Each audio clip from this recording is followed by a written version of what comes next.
Shalom saudara yang dikasihi Tuhan Yesus Kristus, selamat pagi, salam sejahtera buat saudara semua dimanapun saudara berada.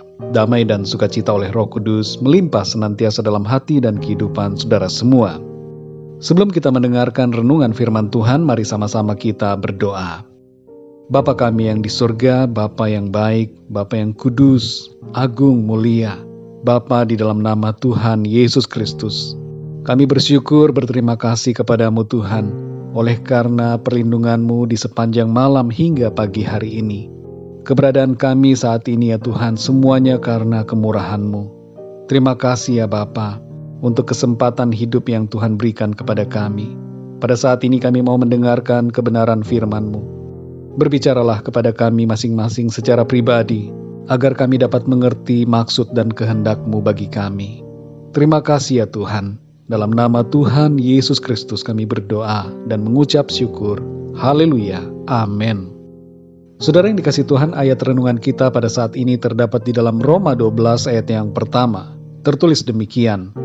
Karena itu saudara-saudara, demi kemurahan Allah, aku menasihatkan kamu, supaya kamu mempersembahkan tubuhmu sebagai persembahan yang hidup, yang kudus dan yang berkenan kepada Allah. Itu adalah ibadahmu yang sejati. Saudara yang dikasihi Tuhan, Habel, anak Adam dan Hawa, sudah mulai mempersembahkan korban persembahan kepada Tuhan sebelum adanya hukum Taurat. Hal ini dilanjutkan secara turun-temurun oleh Nuh, Abraham, hingga ke zaman Musa ketika bangsa Israel dituntun keluar dari Mesir, di mana turun perintah Tuhan untuk mempersembahkan korban bakaran di atas mezbah atau altar. Korban persembahan dalam Perjanjian Lama merupakan gambaran tentang korban Kristus yang sempurna, yang telah mati di atas kayu salib untuk penebusan dosa-dosa manusia, termasuk dosa saudara dan saya. Dan secara rohani saudara, korban persembahan itu juga mempunyai makna agar kita mempersembahkan tubuh kita, yaitu seluruh hidup kita kepada Tuhan. Sama halnya seperti Tuhan yang telah berkorban bagi kita, Tuhan menghendaki agar kita juga berkorban bagi Tuhan dengan cara mempersembahkan tubuh kita, yaitu seluruh hidup kita, sebagai korban yang hidup, yang kudus dan yang berkenan kepadanya. Saudara yang dikasihi Tuhan, kalau kita perhatikan dalam Perjanjian Lama, korban persembahan selalu diletakkan di atas sebuah mezbah atau altar. Dan ada aturan bahwa mezbah atau altar itu harus kudus. Salah satu ayat yang menyebutkan bahwa mezbah harus kudus tertulis dalam Keluaran 40 ayat yang ke-10. Di situ dikatakan demikian, juga kau urapilah mezbah korban bakaran itu dengan segala perkakasnya.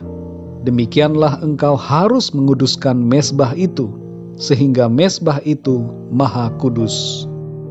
Jadi mezbah atau altar harus kudus di hadapan Tuhan. Roma 12 ayat 1 berbicara kepada kita untuk mempersembahkan tubuh atau hidup kita bagi Tuhan. Tapi muncul satu pertanyaan, apa yang menjadi altarnya atau mezbahnya? Sebab korban persembahan harus diletakkan di atas altar atau mezbah. Tentu saudara, kita tidak membuat altar lalu meletakkan tubuh kita di atasnya sebagai korban. Tapi altar atau mezbah yang dimaksud di sini adalah bermakna secara rohani. Lalu apa yang dimaksud mezbah atau altar dalam kehidupan kita?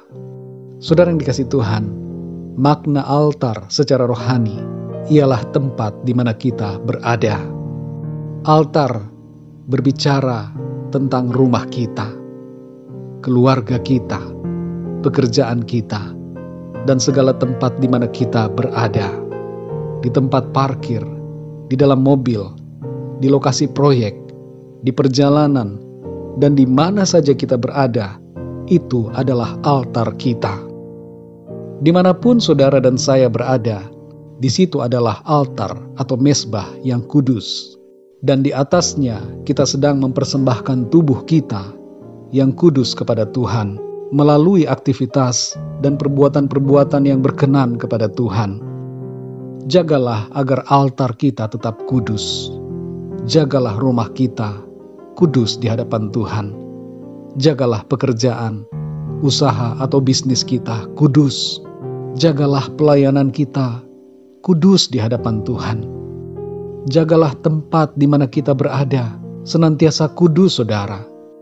Jangan cemari kekudusan kehidupan kita dengan berada di tempat-tempat yang tidak kudus dan tidak berkenan kepada Tuhan.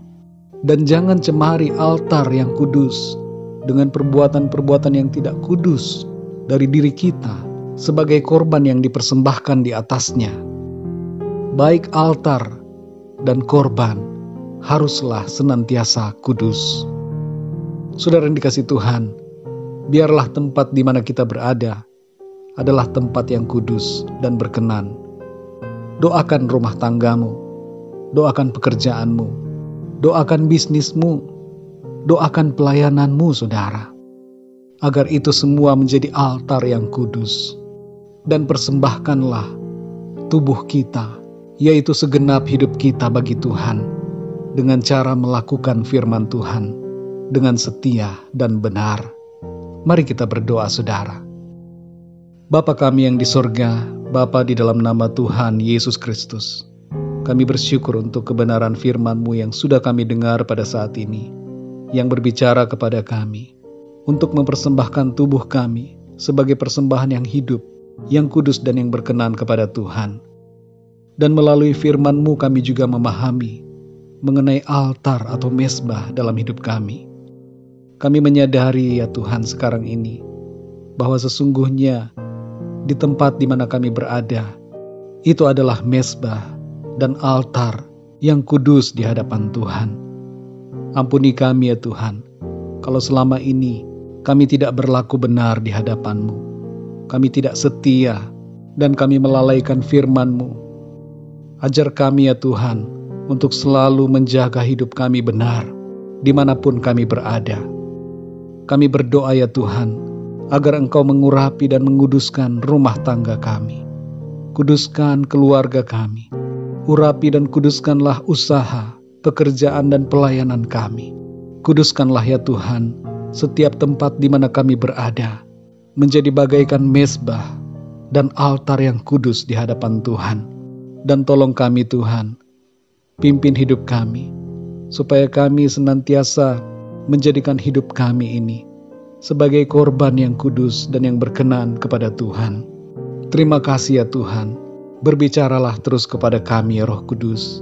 Berikan kami pengertian-pengertian untuk semakin memahami akan kebenaran firman-Mu. Pimpin kami ya Tuhan di sepanjang hari ini, dalam segala aktivitas kami, dan apapun yang kami kerjakan dan lakukan. Biarlah semuanya itu kudus dan berkenan di hadapan-Mu. Terima kasih Tuhan, kami menyerahkan segala sesuatunya ke dalam tangan kasih-Mu. Dalam nama Tuhan Yesus Kristus, kami berdoa dan mengucap syukur. Haleluya, amin. Puji Tuhan, saudara yang dikasihi Tuhan, saya percaya firman Tuhan menjadi berkat dan kekuatan buat saudara semua, dan Roh Kudus akan menolong saudara untuk lebih lagi memahami kebenaran firman Tuhan. Tuhan Yesus memberkati saudara semua. Sampai jumpa dalam renungan yang berikutnya. Haleluya.